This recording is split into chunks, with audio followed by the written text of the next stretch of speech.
Before you can influence, inspire, or ignite something deep inside another person, you have to master the most important relationship you'll ever have in your life, the one with yourself. Most people spend their lives trying to control situations, control other people, control outcomes, yet they skip over the one thing they actually have the power to control: their own mind, their own state, their own inner world. When you walk into any room, the energy you carry will speak before you open your mouth. It will announce you before your name is called. And that energy isn't created in the moment. It's cultivated in private, when no one is watching, in the discipline of your thoughts, your beliefs, and your standards.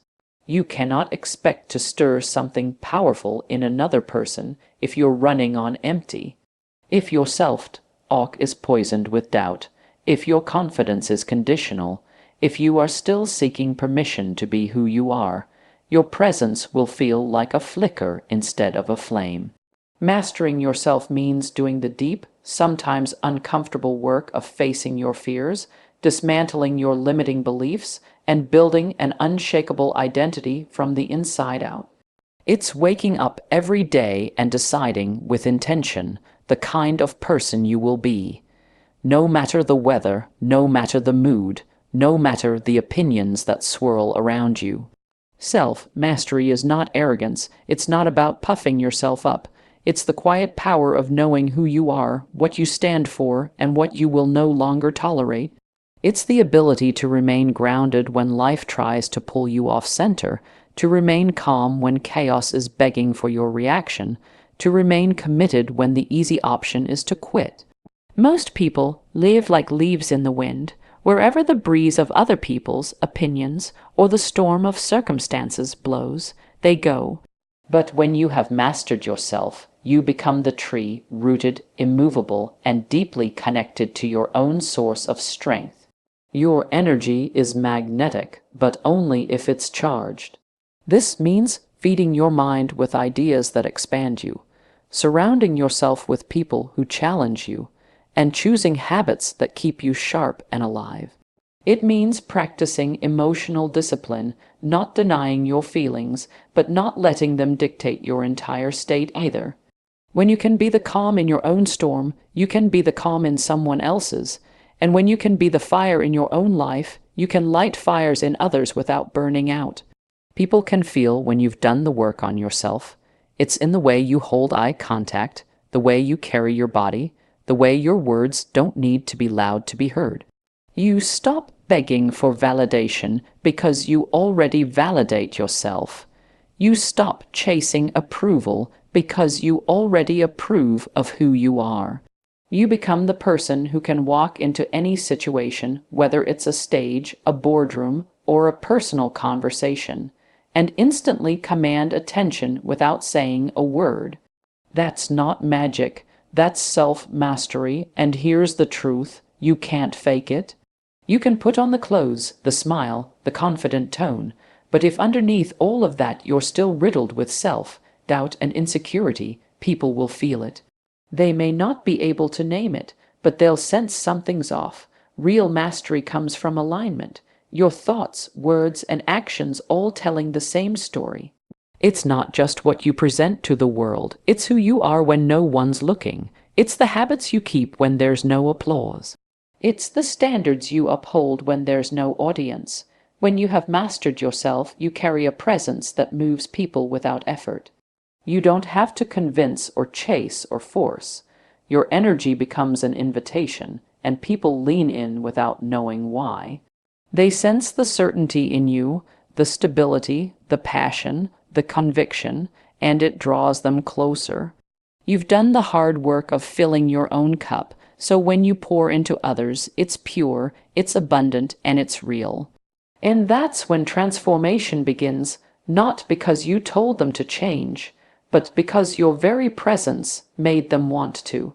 Most people think influence comes from what they say, from clever words or polished speeches, but true influence is born in presence. Presence is not just being physically in the room. It's being fully there. It's when your mind is not scattered across 10 different worries, when you're not half listening while rehearsing your next response, when you're not distracted by your phone, your insecurities, or your own agenda. Presence is rare in a world obsessed with speed, multitasking, and distraction, and that's exactly why it's so powerful. When you give someone your undivided attention, when you lean into the moment with your entire being, you create a space where they feel seen, heard, and valued in a way they may not have experienced in a long time. Being present means silencing the noise in your head long enough to truly take in what's in front of you. It's watching their eyes, hearing the tone beneath their words, noticing the pauses that say more than sentences ever could. People reveal themselves in ways they're not even aware of when they're in the company of someone fully present. You catch the subtle shifts in body language, the flicker of doubt across their face, the change in energy when certain topics arise. And when you're truly there with them, you respond in ways that land deeper because you're not reacting mechanically. You're engaging in a living, breathing exchange of energy. The truth is, presence cannot be faked for long. You can nod at the right times, you can repeat back someone's words to appear attentive, but there's a difference between acting like you care and actually caring. When you're genuinely invested in the moment, the other person feels it in their nervous system. They relax. They open up. They drop the masks they wear with everyone else. That's when influence happens, not because you forced them to listen, but because you created an environment where they wanted to. Your presence carries a kind of gravity. It makes people slow down. It makes them step into your rhythm. If you're tense, rushed, or distracted, that energy will ripple into the interaction. But if you're calm, grounded, and fully focused, you become a mirror for them to match that energy.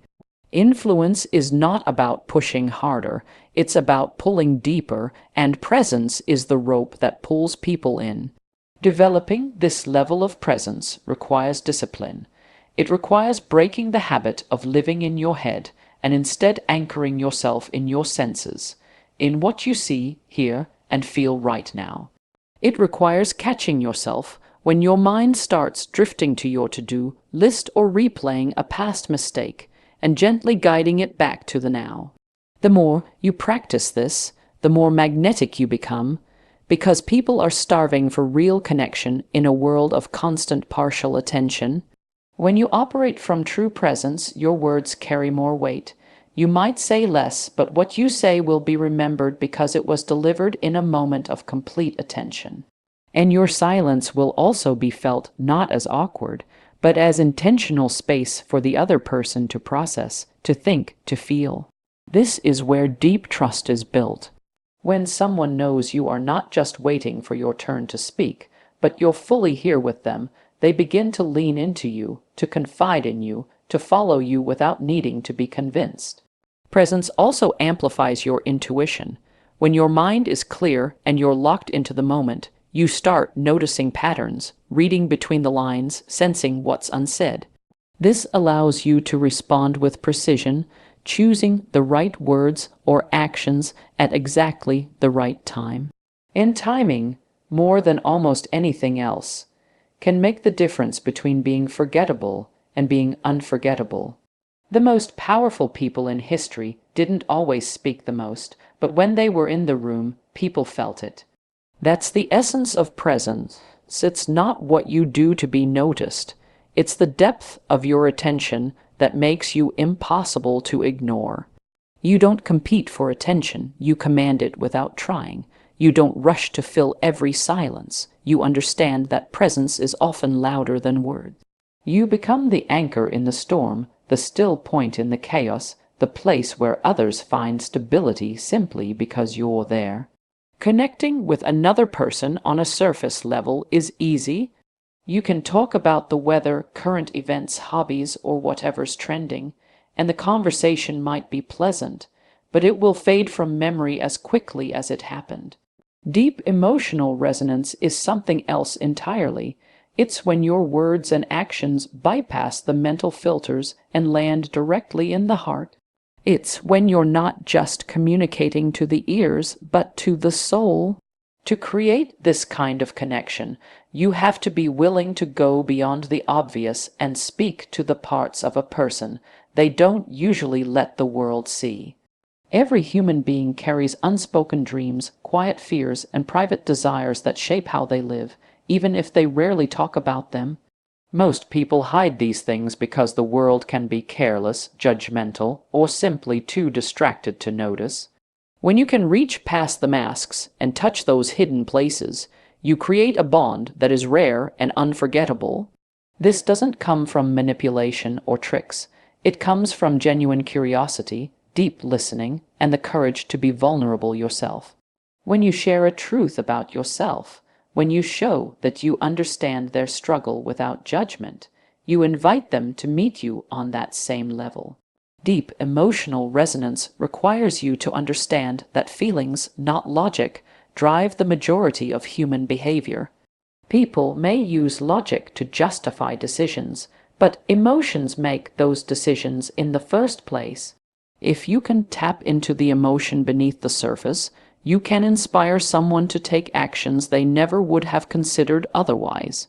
This means paying attention not just to what they say, but how they say it, the hesitation in their voice when they talk about a dream, the shift in tone when they mention a failure, the light in their eyes when they talk about something they love. These are clues to where their emotional truth lives. It also means meeting them where they are emotionally instead of trying to drag them somewhere they're not ready to go. If someone is carrying pain, don't try to immediately cheer them up with hollow positivity.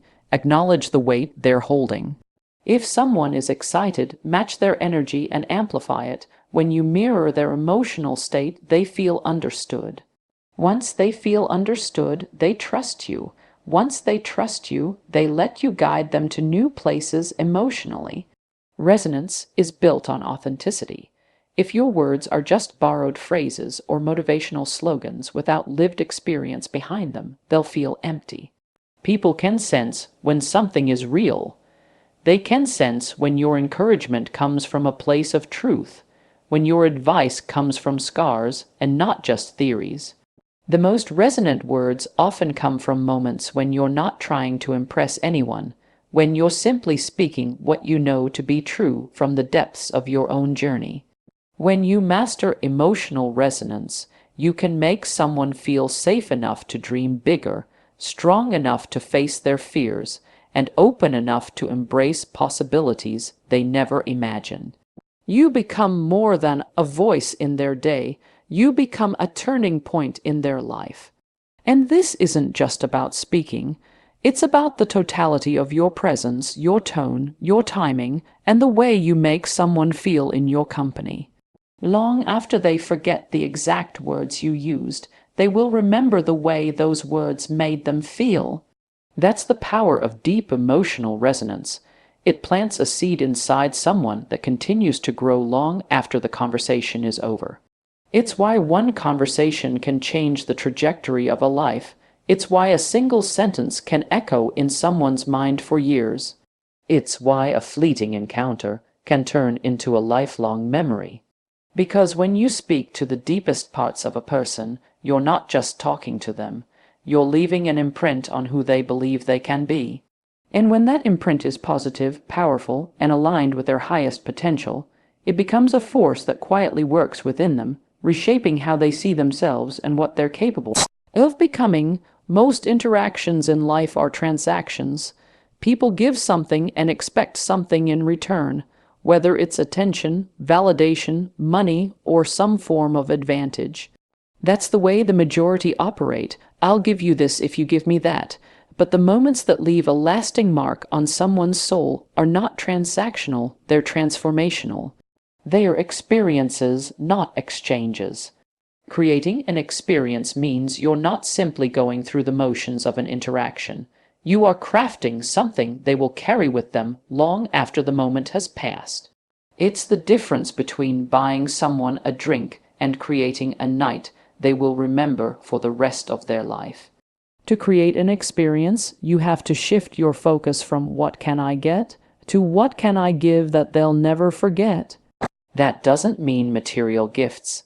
It means an emotional state, a breakthrough, a feeling they didn't expect but will never want to lose. You want to leave them with more than just information. You want to leave them with an imprint, and the only way to do that is to go beyond the expected.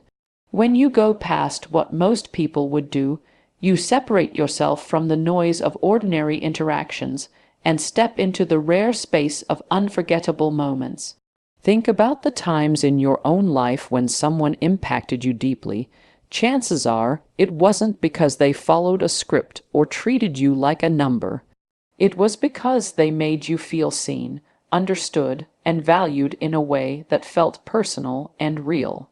That's what creating an experience is about, making the other person feel like they're the only one in the room, like they matter on a level deeper than convenience.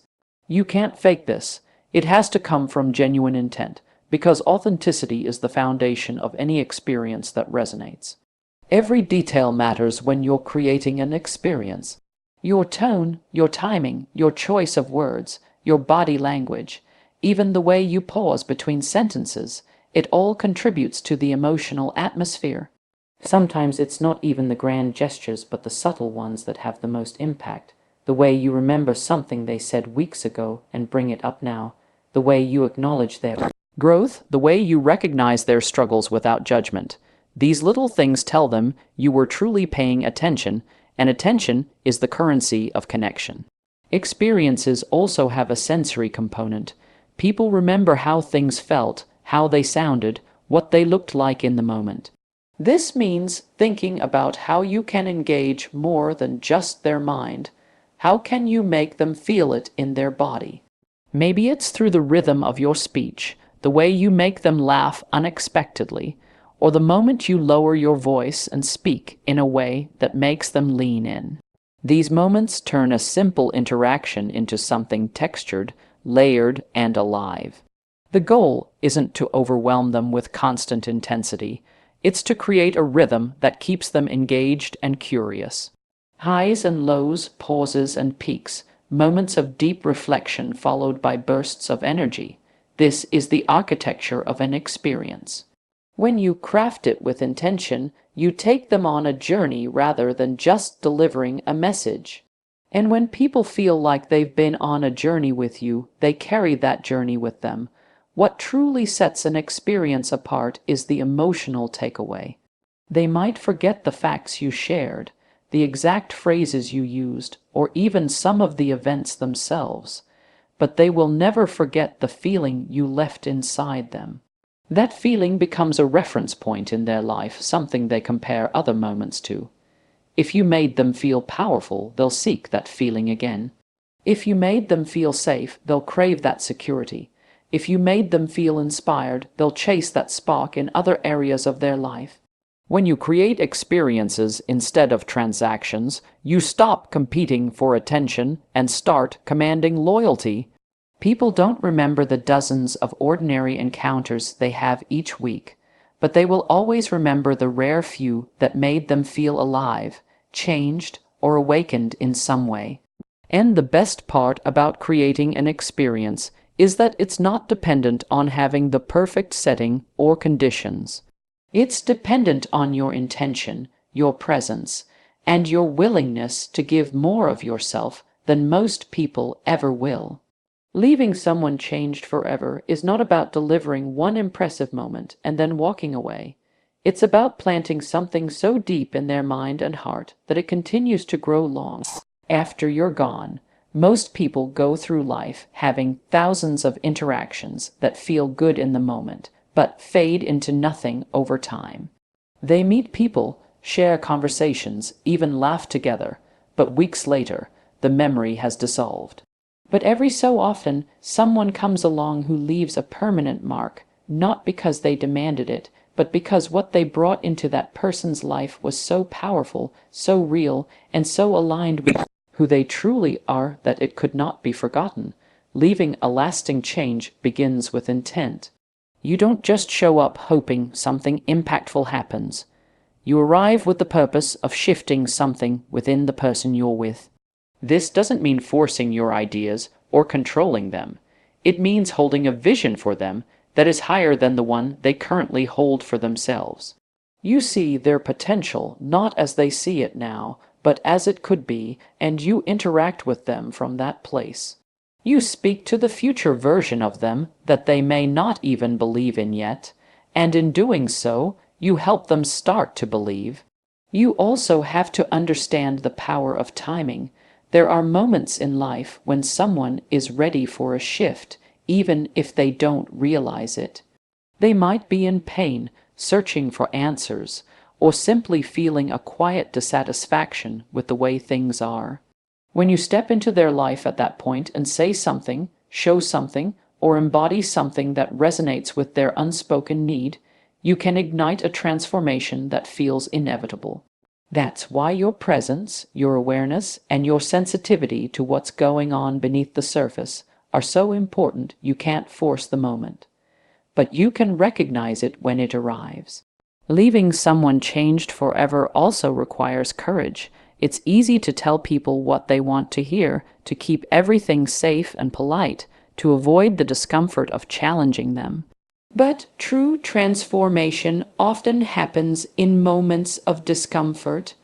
Sometimes you have to be the one to say the thing they've been avoiding, to point out the blind spot, to hold up a mirror to their behavior or beliefs.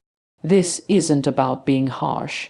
It's about caring enough to risk their temporary discomfort for the sake of their long-term growth.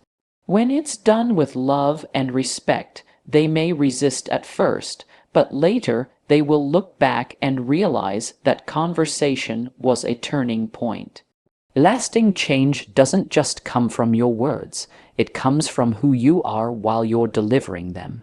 If you talk about courage but live in fear, your words lose weight. If you speak about discipline but cut corners in your own life, they won't believe you. But when you embody the very principles you share, you become a living example of what's possible. People believe in possibility more when they see it in action than when they just hear about it. It's also important to understand that change isn't always obvious in the moment. You may walk away thinking nothing happened, but the seed you planted could